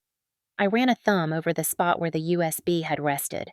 For months, that small piece of metal had been my secret weapon, my silent ally. Now it was out in the open, and the truth no longer needed hiding. When I stepped out of headquarters, the cold hit me hard, clean honest. Across the yard, Cole waited near the steps, his posture stiff with anxiety. When he saw my face, he didn't need to ask. "It's done," he said. I nodded once. "It's done." He let out a slow breath, shoulders relaxing. "I knew you'd pull it off." "No," I said quietly, watching the flag rise against the wind. The truth pulled itself off. I just stopped getting in its way. For a long moment, we stood there in silence, the sounds of the base resuming around us, orders shouted in the distance, boots on gravel, the steady rhythm of life continuing. It felt surreal that the same ground where I'd been humiliated just days earlier was now the stage for my vindication. As we walked away from headquarters, a voice over the intercom announced a formal arrest notice for Master Sergeant Reeves pending transport to Leavenworth. The words echoed through the courtyard like an ending and a beginning. That night, when I returned to my room, I opened the small cedar box where my father's flag rested and placed the folded confession paper inside it. Not as a reminder of pain, but as proof that truth had finally outranked fear. If you've ever watched a liar face their own truth, you know the sound it makes isn't loud. It's quiet, like a breath caught between disbelief and justice. And that moment stays with you forever. The next morning, the air around Fort Liberty felt different. The tension that had clung to every hallway, every salute, every whispered conversation had thinned, replaced by something else. Curiosity, rumor, disbelief. When I stepped out of my barracks, soldiers looked away, some out of embarrassment, others out of shame for having believed the wrong person. No one spoke, but the silence carried its own form of apology. The winter wind sliced sharp through the parade yard, snapping the flag high against the pole, loud and clear, like a heartbeat returning after too long without oxygen. Inside headquarters, the CID office was a storm of paperwork phones ringing, radios hissing. I saw Agent Brooks near the command desk, his expression calm amid the chaos. "It's official," he said when he saw me. "He's being transferred to Leavenworth by afternoon transport. Charges espionage, falsification of classified documentation, and assault on a subordinate. That last one carries personal weight." His voice softened. "You did well, Hayes." I nodded, unsure if I should thank him or just breathe. "Where is he now?" "Holding cell West Wing," Brooks said. "He's not talking. Keeps asking for his wife." The words hit with a strange dullness. My mother Evelyn had spent the night in base housing under supervision. They said she refused to leave until she saw him. Part of me wanted to be angry. The other part understood. Love, no matter how toxic, has its own gravity, and she'd spent over a decade orbiting his version of loyalty. I made my way toward the west corridor anyway, boots clicking against polished tile. Through the narrow window of the holding room, I saw him, Douglas Reeves, once the man who ruled our household with the precision of a parade drill, now sitting on a steel bench in cuffs. His posture was still perfect, but his eyes were hollow. The uniform he'd worn like armor now looked like evidence. The sight should have satisfied me, but what I felt was quieter, like the slow release of a wound that had finally stopped bleeding. My mother stood outside the door, clutching her purse to her chest. Her eyes were red, her hair unbrushed. "He wants to see you," she said softly, almost pleading. "Just for a minute. He says it wasn't what it looks like." I shook my head. "It looks exactly like what it is." "He says he did it for us," she whispered. "For the family." The sentence hung there, trembling in the air between us. I realized she still needed to believe there had been a reason beyond greed, that the man she'd defended all those years had at least loved her enough to justify his sins. I didn't want to take that illusion away from her, but the truth had already burned through too much of our lives to spare her now. "He didn't do it for us," I said quietly. "He did it for himself, and for control. He just used the word family to make it sound noble." She blinked, tears spilling down. "You sound like your father," she said. "Michael always said truth without compassion is just another weapon." I softened, then reaching out to squeeze her hand. "Then maybe it's time someone used it to protect us instead." The MPs approached, keys rattling. "Transfers ready," one said. Evelyn stepped back, but I stayed. The door opened and Douglas stood as they cuffed his wrists tighter. He caught my eye, defiance flickering through the fatigue. "Enjoy your little victory," he said. "You think the Army cares about your truth? You're a pawn, just like the rest of us." I didn't flinch. "Maybe," I said, "but I'm a pawn who moved first." He looked like he wanted to respond, but didn't. They led him down the hall past the portraits of commanding officers, past the flag he once saluted with pride. For the first time, he didn't look like a soldier. He looked like a man stripped of rank, reputation, and the illusion of righteousness. When he was gone, I stepped outside. The wind hit my face, biting cold, the sky sharp and blue. A small crowd had gathered near the gates, reporters from Fayetteville military press correspondents, local news crews. The story had spread faster than I expected. Cameras flashed as the MPs loaded him into the transport vehicle. The headline would write itself. "Sergeant arrested for espionage, stepdaughter cleared." One reporter shouted a question in my direction. "Cadet Hayes, did you know your stepfather was involved in espionage?" I didn't answer. My silence was answer enough. Another voice called, "What will you do next?" I looked past them beyond the chaos to the flag above the gate fluttering wildly in the cold. "Serve with integrity," I said, "the way I was raised to." Flashbulbs went off. The crowd murmured, but I had already turned away. The rest of their noise faded into the wind. Cole was waiting by the guard booth, 2 steaming cups of coffee in his hands. He offered one with a quiet smile. "You'll need this," he said. I took it, the warmth seeping into my fingers. We stood there for a long time, not talking, just watching the convoy roll out of the gate. The MPs followed in formation. The metal gate clanged shut behind them with a sound that felt like finality. "You ever notice," Cole said softly, "how justice doesn't sound like you expect? I thought it would be louder." "It's loud enough where it matters," I said. He nodded, eyes still on the disappearing convoy. Truth always salutes the brave. I smiled faintly, repeating the words in my head. Truth always salutes the brave. It didn't sound like comfort. It sounded like a vow. Later that afternoon, I sat on a bench outside the chapel, coffee gone cold in my hands. My mother approached quietly, sitting beside me without a word. For a long time, we said nothing. The base bells chimed 4 o'clock, echoing across the grounds. I keep wondering, she said, finally, voice small, how I missed it all these years. How I let him turn you into something he could use. He fooled everyone, I said. That's what people like him do. They wrap control in loyalty until you can't tell the difference. She nodded slowly, wiping her eyes. They'll move me off base next week. Non-dependent status. You'll be okay. I think so, she said. I might go stay with your aunt in Raleigh for a while. Start over. The words "start over" hung between us, heavy but possible. As the sun dipped low, casting long shadows across the yard, I felt the weight of months lift from my chest. It wasn't gone, but it was lighter, like a wound beginning to close. The humiliation, the fear, the constant sense of being watched, they had all turned into something quieter. Not peace, exactly, but calm. The kind that comes after a storm has wrecked everything worth wrecking and left only what was strong enough to stand. That night, I couldn't sleep. I walked to the edge of the training field where it had all started, the same ground where Douglas had accused me.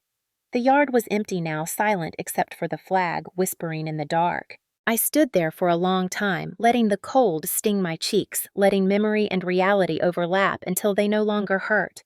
The bruise on my shoulder had faded to yellow, the pain almost gone.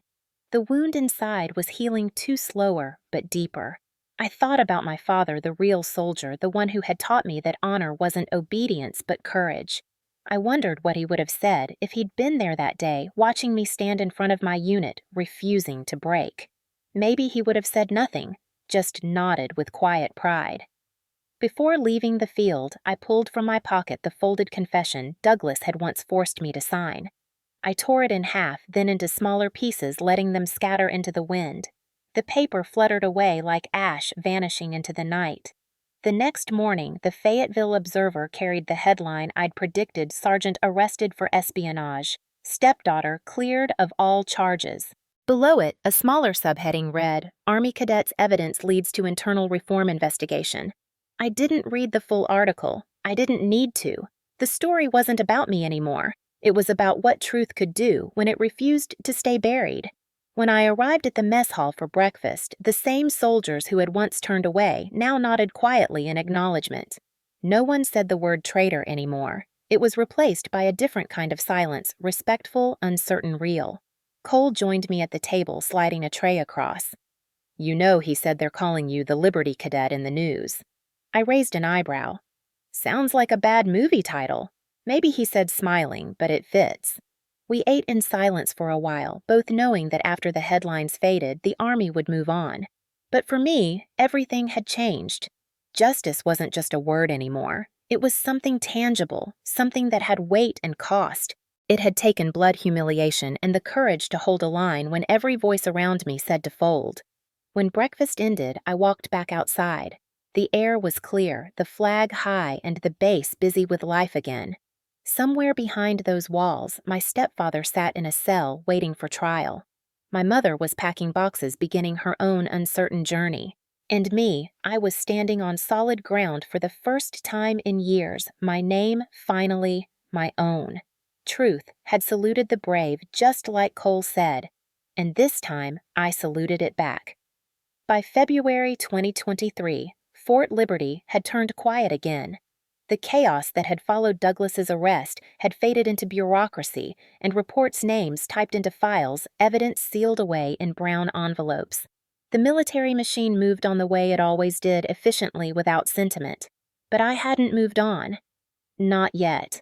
When orders came for my reassignment to Fort Benning under the Recovery and Readjustment Program, I accepted without hesitation. They called it a temporary transfer for mental resilience training, but I knew what it really was: a quiet exile to help me piece myself back together. The flight to Georgia was short, just under an hour, but it felt like traveling years away from everything that had happened. When the plane touched down, the first thing I noticed was the difference in air. It smelled of pine and damp earth instead of metal and jet fuel. The base at Benning was smaller, less rigid. It didn't hum with suspicion. For the first time in months, I felt like I could breathe without watching every shadow. The first few weeks were structured around counseling and light duty. The program director, a calm woman named Captain Wren, told me during our intake meeting, "This isn't about making you forget Hayes. It's about teaching your body that the war is over." I wanted to believe her, but when I closed my eyes, I still saw that yard. The cord, the silence, the faces looking away.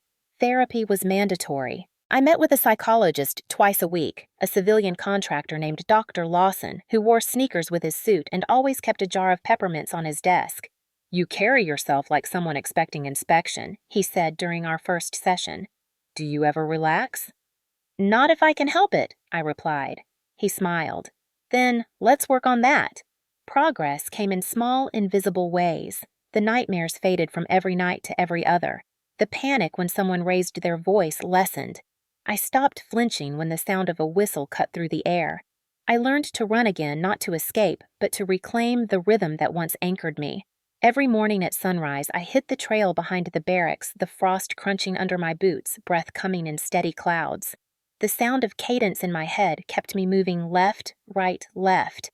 There was something sacred about the repetition, the simplicity of movement that asked for nothing but endurance. The days filled themselves with quiet purpose. Folding uniforms with sharp creases, shining boots until the reflection looked back steady, tending to the order that had once been a weapon against me, but was now a tool for healing. Discipline, I realized, could be control or it could be recovery. It depended on who wielded it. Letters from Fort Liberty arrived sometimes. Official correspondence, mostly documents about the trial procedural updates. One day among them, I received a single envelope marked with General Holland's seal. Inside was a short handwritten note. "Cadet Hayes, your conduct during the investigation demonstrated exemplary integrity under duress. The Army recognizes that your actions not only cleared your own name, but upheld the standards of honor we depend on. G.H." I read it twice, then folded it carefully and placed it beside my father's dog tag in my locker. It wasn't forgiveness for what the system had let happen, but it was acknowledgement, and that meant something. My mother sent only one message.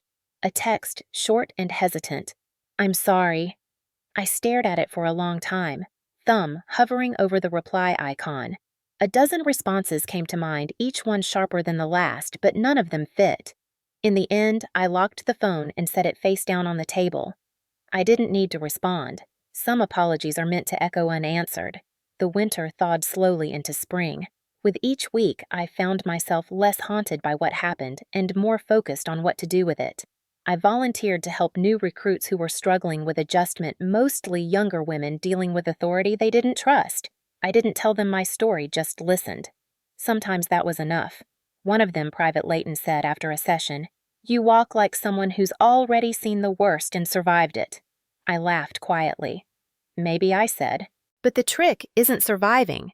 It's not letting it define you." In early March, I stood on the observation hill overlooking the training field at Benning. Rows of cadets moved through obstacle courses, shouts of instructors echoing across the open air. The sight should have reminded me of Douglas, but it didn't. It reminded me of my father instead, his calm, his steadiness, his belief that honor wasn't about obedience, but about doing what was right, even when it cost you something. I realized then that the name Hayes didn't just belong to the man who died in Iraq. It belonged to me, too. On quiet evenings, I sometimes visited the small base chapel. I didn't pray exactly. I just sat in the last pew, letting the silence settle around me. The chaplain once stopped by and said, "You look like someone who's waiting for an answer." I smiled. "I think I already got it," I said. "I just need time to believe it." By late March, I received notice that the court-martial had concluded. Douglas Reeves had been sentenced to 20 years at Leavenworth for espionage and abuse of authority. No parole for the first 10. My mother sent another message that day, just the words, "It's done." I didn't reply to that either. I had no interest in reopening the wound. Justice had already been served. Closure was a separate battle, one that required silence more than words. That night, I ran farther than usual past the perimeter fence where the pine trees swallowed the sound of my footsteps. The moon hung low and silver, and the air smelled like rain. I stopped near a clearing and looked up, realizing for the first time that I didn't feel hunted anymore. The fear that had followed me for years had finally loosened its grip. The quiet wasn't empty, it was peaceful. When I returned to my quarters, I opened my locker and laid out my uniform for inspection, even though no one had ordered it. The ritual felt like meditation. Fold a line press. Every crease perfect, every corner sharp. When I was a child, Douglas had used this same ritual to control me, to turn love into performance. Now I used it to remind myself that control could also mean peace. That precision could be freedom if it came from choice. Weeks turned into months. My therapy hours decreased. I began assisting with training simulations, slowly stepping back into responsibility. Captain Wren told me, "You don't have to prove anything anymore, Hayes." I smiled. "Maybe not to them," I said, "but to myself every day." One afternoon, as I was leaving the training grounds, a familiar voice called my name. I turned to see Cole Ramirez walking toward me wearing civilian clothes, a duffel slung over his shoulder. He'd been reassigned temporarily to Fort Benning as part of an instructor exchange. "Didn't expect to see you here," I said. "Didn't expect to see you standing still," he replied with a grin. We walked along the trail together, talking about nothing and everything. The trial, the quiet, the strange way justice changes how people see you. "They call you a hero now," he said. "You okay with that?" "I don't think I'm a hero," I said. "I just didn't let him finish the story he was writing about me." He nodded, looking toward the trees. "That's still pretty heroic." As the sun set, we reached the edge of the field where new cadets were running drills. Their shouts carried in the warm air. For the first time, I didn't feel separate from them. I wasn't the accused, the survivor, or the soldier defined by someone else's betrayal. I was just another person in uniform standing under the same sky, breathing the same air, still choosing to serve. That night, I returned to my barracks and took out General Holland's letter again. I read it slowly, then slipped it into my journal beside a note I'd written the day after the hearing. Honor isn't about never breaking. It's about who you become after you do. I closed the journal, exhaled deeply, and let the quiet fill the room.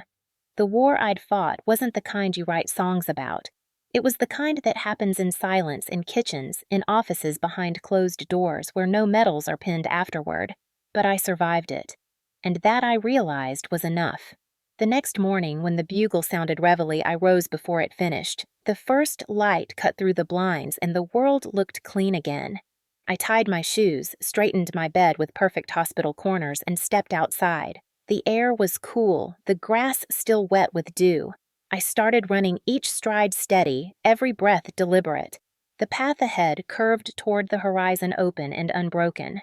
Healing, I discovered, didn't come as a moment, it came as motion, and with every step I felt the past recede a little further behind me. September 2023 arrived with the first chill of fall, that peculiar kind of quiet that creeps in when summer ends and life starts settling into something slower.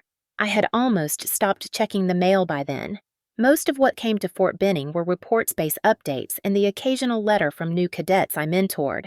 That morning, the envelope was different, thick, institutional stamped United States Disciplinary Barracks, Leavenworth. My breath caught before I even opened it. The handwriting on the front was unmistakable. It was the same angled print that had once labeled every rule taped to our kitchen refrigerator. I sat at my desk for a long time before tearing it open. The letter began with my name, written formally, Cadet Sarah Hayes, as if he were still pretending this was an official communication. The words that followed were both familiar and foreign. "I know I have no right to ask anything of you, but time has a way of breaking down pride. They tell me I don't have long. My lungs are failing. I wanted to see you once before I go, not as a soldier, but as the man who tried, however imperfectly, to raise you. I know I made mistakes, but I did it for the family, for order, for something bigger than us. Please come to Leavenworth before it's too late. If not for me, then for your mother's peace. Douglas." I read it twice then, once more searching for something that wasn't there. Regret, maybe, or acknowledgement. But the letter was written in the same tone he'd used my whole life command disguised as remorse. Even his apology was structured like an order. I folded it neatly and placed it back in the envelope, my heart strangely steady. There was no anger, no satisfaction, just the quiet realization that the past had finally found its last excuse. Still that night, I couldn't sleep. His words pressed against the inside of my skull like static for the family, for order before it's too late. I told myself it was closure, that I owed myself the choice to face him one last time. By morning, I had decided to go not for him, but for the girl I used to be, the one who never got to say no. The drive to Leavenworth took over 11 hours. The road stretched through endless fields of gold and dust, broken occasionally by road signs and the sound of tires humming over asphalt. With every mile, I felt something uncoil inside me like a rope that had been wound too tight for too long. By the time the gates of the prison came into view, tall fences crowned with razor wire glinting under the Kansas sun, I felt lighter but also hollow. I parked just short of the visitor checkpoint engine still running. The correctional officer at the booth leaned down to my window. "Ma'am, visiting hours are until 1700. Are you here for Reeves Douglas?" His tone was routine indifferent. I looked past him at the fortress behind the fence. "I was," I said quietly. "Not anymore." I turned off the engine, stepped out, and walked to the edge of the gate. The chain-link fence buzzed faintly alive with electricity. Beyond it, the buildings stood stark and silent red brick against a blue sky that looked too free for the place it hung over. Somewhere inside, he was waiting, convinced I'd come to give him what he always wanted: obedience. Instead, I reached into my coat and pulled out an envelope of my own. Inside it, a single sheet of paper. I'd written it the night before in my barracks, every word deliberate. "You taught me obedience. Now I choose freedom. S.H." I handed it to the officer. "Can you deliver this to inmate Reeves?" He glanced at it, then at me. "You don't want to see him yourself?" "No," I said. He already saw too much. I walked back to my car before he could respond. When I looked in the rearview mirror, the prison disappeared behind the horizon, swallowed by distance. The drive back felt shorter somehow, though I couldn't tell if that was time or relief collapsing inward. I stopped once at a diner outside Topeka, ordered coffee, and watched strangers come and go. Nobody there knew my story, and for the first time, I didn't want them to. I didn't need to explain the years it took to learn that forgiveness isn't owed, it's earned. When I returned to Fort Benning, a message waited for me at the front office. It was from the prison chaplain. "Miss Hayes, I wanted you to know that Mr. Reeves received your letter. He passed away last week. Heart failure. He spoke your name before the end and said he hoped you found peace." I stared at the words, numb. Then I folded the note and slipped it into my pocket. Peace. He had spent his life mistaking control for peace command for love. Maybe in those last moments he finally saw the difference. Or maybe he didn't. Either way, it wasn't my burden anymore. That night, I stood on the base running track, the one lined with floodlights that made the night look like endless dawn. I ran until my lungs burned, until sweat and tears felt the same on my face. Every step was a release, every breath a refusal to carry him further. When I stopped, I looked up at the stars and realized I didn't feel joy or revenge or even sadness. I felt nothing but quiet, a silence so deep it felt like absolution. Over the following days, life resumed its rhythm. Morning drills, training sessions, letters from recruits who still called me ma'am even though I wasn't their superior. I found myself smiling more easily, laughing at small things.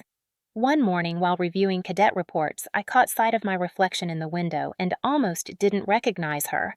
The woman staring back looked older, yes, but freer. I kept the prison letter in a drawer, not out of sentiment, but as a reminder. Not every war ends with victory parades. Some end with a drive to a gate you never walk through. That was my ending with him, not a confrontation, but a refusal. In a world that taught me obedience as survival, saying no was the loudest act of freedom I could imagine. Weeks later, during a base inspection, Captain Wren asked about my plans. "Will you re-enlist long-term?" she said. "You've got options now." I thought about it, about the years ahead and the life beyond the uniform. "Maybe," I said. "But if I do, it'll be on my own terms." She smiled. "That's the only way it matters." That evening, I took a walk near the training field. The sun dipped low, turning the grass to gold. The world looked cleaner, somehow, sharper. I thought about Douglas for the last time, not the man he pretended to be, but the truth of who he was. A man who believed fear could build loyalty, who mistook silence for respect. His death didn't erase what he'd done, but it closed the chapter he'd written over my life. The rest of the story belonged to me now. Before heading back, I stopped at the small chapel.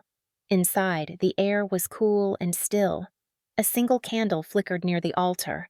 I sat in the last pew and whispered to the empty room, "You taught me obedience." But I found my way out. My voice didn't echo, it didn't need to. It settled softly in the air like a truth finally spoken aloud. Outside, the night breeze rustled the flags lining the base road. They fluttered gently, the sound rhythmic and steady. I watched them for a while before walking away, each step lighter than the last. I had nothing left to prove, nothing left to fear, nothing left to forgive. Just the quiet, steady beat of freedom. Douglas Reeves had died weeks earlier alone in a cell built for men who thought control could outlive consequence. I didn't attend the burial, didn't read the notice, didn't send flowers. There was nothing left to bury. The man who had ruled my life through fear was gone, and all that remained was the space he no longer occupied. In that space, I finally learned the difference between surviving and living. And for the first time in years, I chose the latter. By January 2024, the air at Fort Benning had turned crisp again, mornings wrapped in mist that burned off slowly under the southern sun. My assignment was ending, but the idea of leaving military life felt unfinished. The Army had been the cause of my deepest wounds, but it had also been the structure that saved me. Healing hadn't erased the discipline, it had redefined it. So when the offer came from Fort Jackson, South Carolina, I didn't hesitate. They needed a training advisor for incoming female cadets, someone to oversee leadership ethics and field coordination. The email ended with a line from General Holland himself. "We need voices who understand that integrity isn't just policy, it's survival." Fort Jackson was quieter than Liberty, but more alive. Its mornings buzzed with energy boots on gravel cadences echoing through the pine trees. The base had a reputation for shaping soldiers from raw determination, and the women who trained there carried that same fire. Watching them reminded me of the girl I once was hungry for approval, eager to prove she belonged. But unlike me, they would have someone watching their backs. The first day I addressed the new recruits, I stood before a classroom filled with 20-year-old faces, each one hardened by ambition, yet uncertain about what waited beyond drills and commands. Discipline isn't fear, I told them. It's direction. You get to decide who gives it meaning. A few heads nodded, though I could see in their eyes that they didn't yet understand. They would, eventually. Experience is a slower teacher than lectures. Over the next months, I developed a mentorship initiative called the Honor Project. It started as a small volunteer program, peer guidance resource, connections, off-duty support for soldiers struggling with authority issues or family conflicts. But as word spread, it became something bigger, a network of quiet support for those trapped in silence, especially women dealing with domestic control inside military families. I saw versions of myself in every one of them, the careful way they avoided confrontation, the nervous smiles when asked about home. I didn't need to pry. I just gave them space to speak. Sometimes silence is permission enough. The project grew faster than expected. By spring, it had formal recognition under the Army Community Service Program. We held workshops titled Boundaries and Brotherhood Courage Under Command and Reclaiming Routine. I led sessions on how structure could heal instead of harm.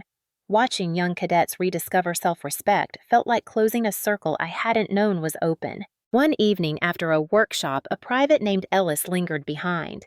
"Ma'am," she said, "how do you stop feeling guilty for surviving something you couldn't control?" I thought about it before answering. "You don't stop feeling it," I said. "You learn to let it walk beside you without steering." She nodded, tears shining in her eyes, and I realized that maybe this was what redemption looked like, not loud, not triumphant, but steady and useful. In late April, a familiar face appeared on base. I was walking out of the administration building when I heard a voice behind me. "You still wear that same poker face," he said. I turned, smiling despite myself. Lieutenant Cole Ramirez stood there, now a captain, his uniform sharper than ever but his expression easy. "Fort Jackson suits you," he said. "Less chaos here." Less, I agreed, but not none. We walked across the training field, watching cadets crawl under barbed wire. The red dirt clung to their uniforms like war paint. "Heard about the honor project," Cole said. "It's making waves. Good waves, I hope." "The kind that scare the right people," he replied. Then, after a pause, "You did it, Sarah. You turned what he tried to break into something that saves others." I looked at him, the afternoon light catching on his silver bars. "I didn't do it for him. I did it for the ones who don't have proof yet." He nodded. "Still counts." There was no unspoken tension between us anymore, no need for the kind of closeness that once blurred lines. What remained was something quieter: mutual respect, shared understanding. The kind of bond that doesn't need words to exist. We reached the edge of the obstacle field where a group of cadets stood at attention, waiting for review.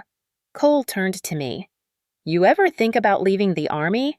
I smiled faintly. "Every day, but I keep waking up before dawn anyway." He laughed, saluted lightly, and walked back toward the command building. I watched him go, realizing that some connections are meant not to last forever, but to remind you that you're not alone in surviving. That evening, I sat at my desk and reviewed an application packet for a cadet who wanted to transfer into leadership training. Her essay began, "My father says I'm too soft to lead. I want to prove him wrong." The words hit deep. I approved her transfer immediately and added a note at the bottom. "Strength isn't loud, it's consistent." Outside, thunder rolled faintly in the distance. Rain began to fall, tapping against the window. I stood watching droplets streak down the glass. The sound reminded me of nights in Fort Liberty when rain had meant tension, not peace. Now it sounded like release. Weeks later, during the Memorial Day ceremony, I stood at attention under the flagpole as the national anthem played. The flag rippled against a brilliant sky, sunlight bleeding through its fabric. For a moment, everything went silent inside me. The pain, the memories, even the guilt. I thought about my father buried beneath a folded flag, about Douglas buried beneath his own choices, about every woman I'd met since who carried her own invisible battlefield. And I realized the truth that had followed me through every uniform, every transfer, every sleepless night. Some wars aren't fought overseas, they're fought in our own homes, behind doors that never make the news and voices that are never recorded. But courage is courage no matter where it stands. After the ceremony, a young cadet approached me. "Ma'am," she said shyly, "is it true what they say, that you once took down a sergeant?" I smiled, shaking my head. "No," I said. "The truth took him down. I just gave it a chance to speak." She looked thoughtful, then saluted sharply before running off. Watching her disappear into the ranks, I felt something I hadn't felt in years: trust. Not in people exactly, but in possibility. That night, I visited the small reflection pond behind the chapel, the one where recruits often came to think. The water was still reflecting the stars. I dropped a folded piece of paper into it, a copy of the commendation letter from General Holland. The ink bled slowly, the words dissolving into ripples. It wasn't rejection. It was release. The honor I sought no longer needed validation.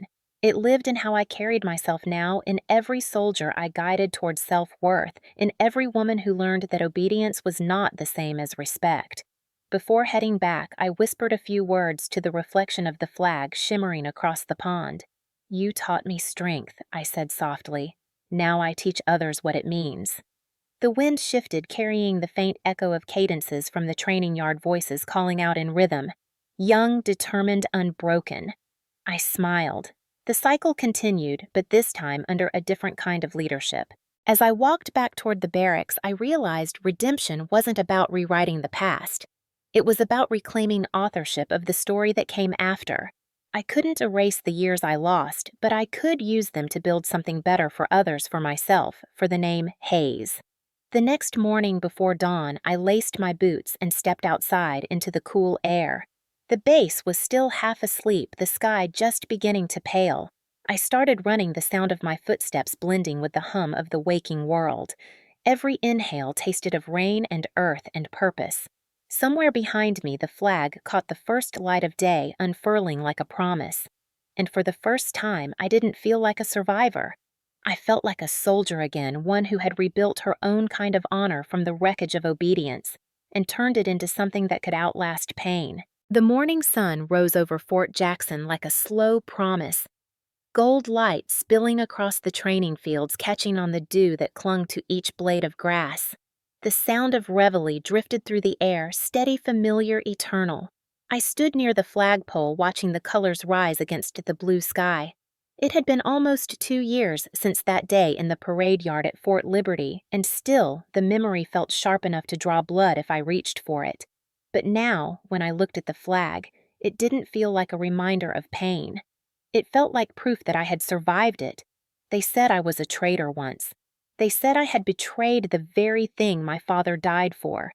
But loyalty isn't blind obedience. It's standing for what's right when it's hard, even when your voice shakes, even when the world calls you wrong. I learned that truth not from textbooks or ceremonies, but from the silence that follows courage.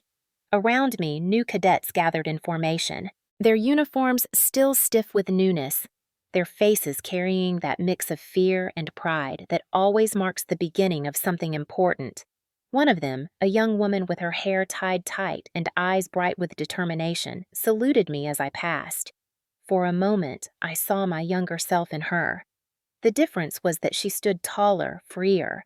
She would never have to bow under the kind of authority that confuses cruelty with command, not while I was here.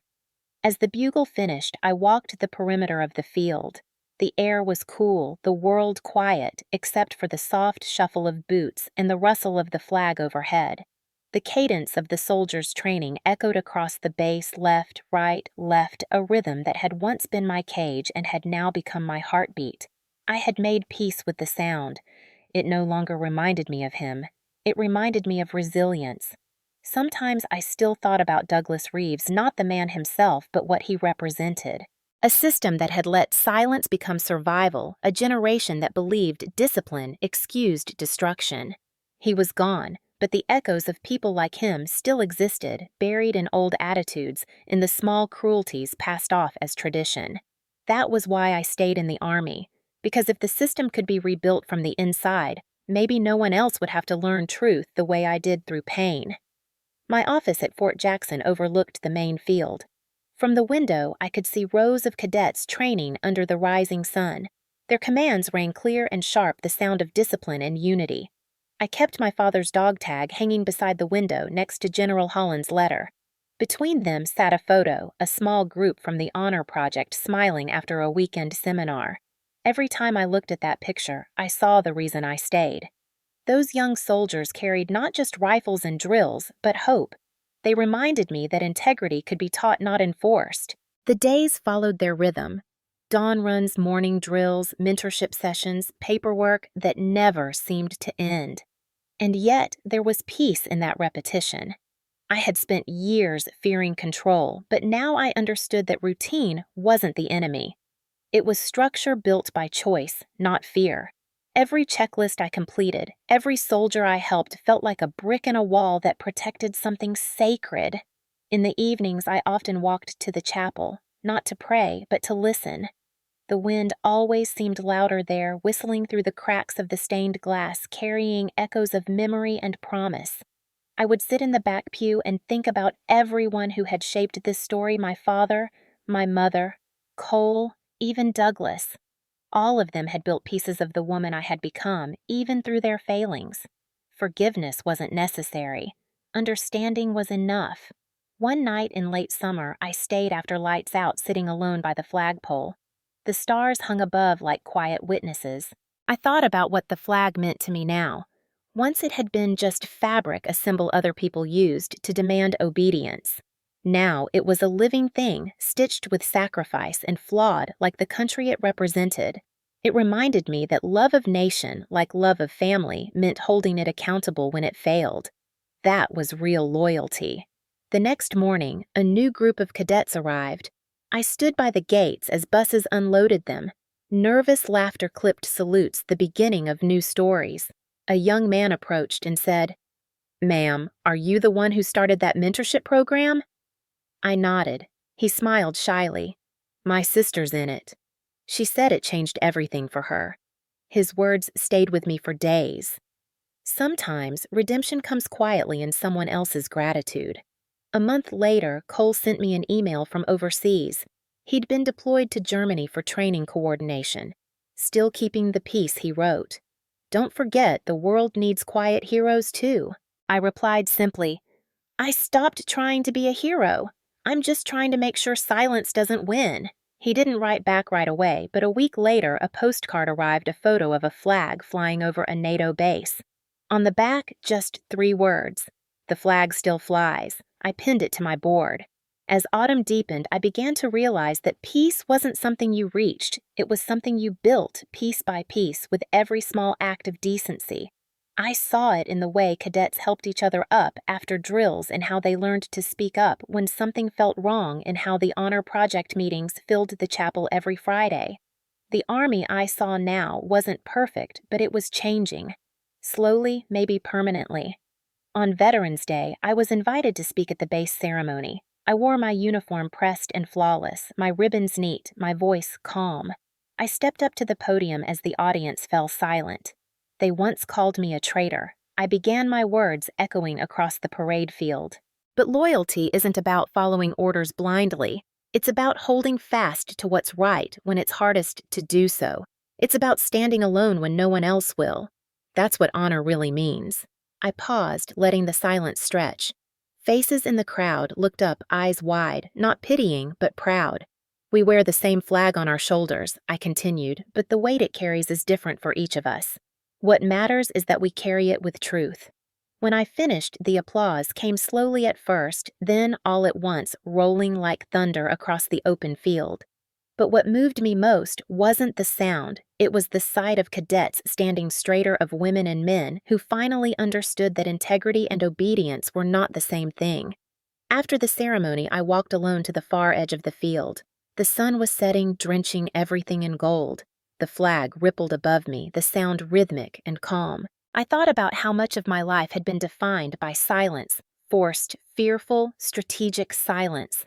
Now, the only silence left was peace. The flag still flies, I whispered to myself. Not because it's flawless, but because we keep choosing to raise it again after every storm. I stayed there until the light faded completely, the world turning violet and still. The stars came out one by one, and I felt something shift quietly inside me. I wasn't the broken cadet standing in a frozen yard anymore. I wasn't the woman defined by someone else's betrayal. I was Sarah Hayes' soldier survivor teacher, and for the first time in my life, I didn't need anyone to tell me I had done enough. I knew. As I turned to leave, the last light of day caught the metal of my dog tag flashing once before fading into dusk. I smiled, thinking of my father, of the long road from pain to purpose. The flag above rustled softly, and I took it as an answer. If you've ever been silenced by someone you trusted, comment justice below. Because truth might hurt, but silence kills it. If you've ever been silenced by someone you trusted, comment justice below. Because truth might hurt, but silence kills it. That's how I want this story to end. Not with rage or revenge, but with a quiet demand for truth. My name is Sarah Hayes, and for too long I lived inside a silence that others mistook for loyalty. I know what it feels like to have someone take your voice and call it discipline, to have your fear mistaken for respect. I also know what it costs to speak when every rule tells you not to. When I first stood in that parade yard accused of betraying my country, I thought my life was over. What I didn't realize was that it was just beginning, because in that moment when I refused to confess to something I didn't do, I stopped living for permission. That's the moment I want you to remember. The moment you decide that the truth inside you is louder than the authority standing in front of you. Every story like mine has 2 versions. The official one, the kind that gets written into reports sealed behind bureaucracy. And the real one, the kind that bleeds sweats and keeps you up at night. The world reads the first one, but it's the second that shapes who you become. If you've been through something that tried to erase you, I want you to remember this. You are not the story they told about you. You are the story you choose to write next. I built the Honor Project because silence nearly destroyed me. I saw what it did to others, the way shame grows in shadows, the way power hides behind protocol. The truth is, no uniform, no badge, no title gives someone the right to break another person in the name of control. The system may move slow, but when you stand your ground with evidence, with truth, with unshakable integrity, it eventually listens. Maybe not right away, maybe not loud, but it listens.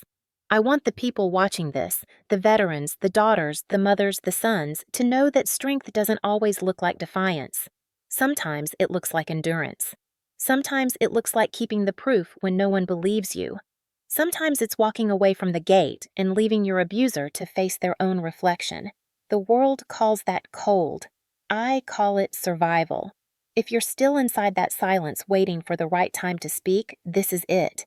You don't need an audience, you just need the courage to start. Speak the truth to someone who will listen. Document everything.